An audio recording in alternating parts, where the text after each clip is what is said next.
La force de ce diplôme, c'est justement qu'il fait un éventail de compétences. Tu as l'étude de marché au début, l'étude de faisabilité, toute la partie écriture, donc storytelling, toute la partie design graphique. Dans la plupart des écoles, on s'arrête au prototype. Ici, la force de 3IS, c'est qu'on a les idées, mais on ne s'arrête pas là.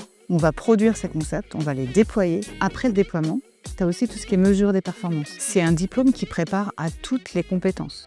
Pédagogie par l'action, je suis convaincue que tu apprends à changer une roue en changeant une roue. En audiovisuel, c'est la même chose. Plus on va en faire, et plus ils vont savoir. Et plus ça va devenir automatique. En première année, très vite, ils vont faire 2 blogs individuels, plus 2 podcasts. En deuxième année, ils ont un vlog à faire, un site web, une web TV, une campagne multicanal.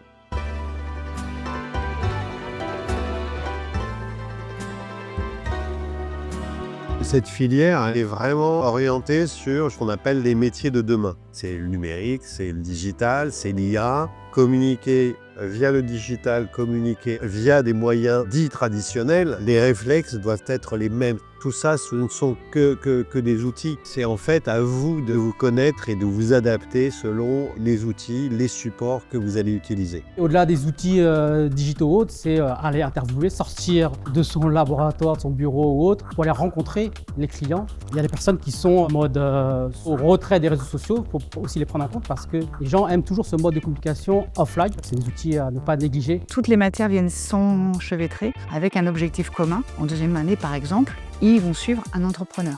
Ils ont un vrai client en face d'eux et ils vont faire du contenu pour ces clients. Donc c'est concret.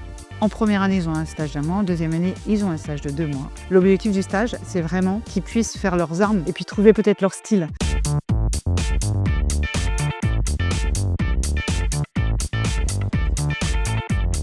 La force de 3IS, c'est l'interfilière, parce qu'effectivement, comme vous voyez, il y a plein de gens qui passent, et ces gens-là, ils font plein de choses différentes. Dans notre filière, dans communication, on est des couteaux suisses, des mini 3IS, c'est-à-dire qu'on va faire un peu de son, un peu d'image, un peu de vidéo, on va utiliser les podcasts qu'on fait pour alimenter l'émission radio, on va travailler avec les acting pour pouvoir faire nos réalisations, on va aussi interviewer ceux qui produisent des choses pour faire leur promotion. Il y a des échanges dans toutes les filières.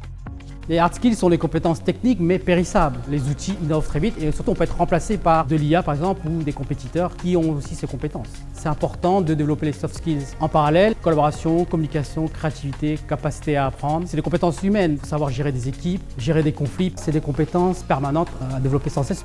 Le mieux, c'est de s'inscrire sur le site internet. Vous pourrez participer aux prochaines portes ouvertes, visiter les locaux, rencontrer des étudiants, me rencontrer pour poser toutes vos questions.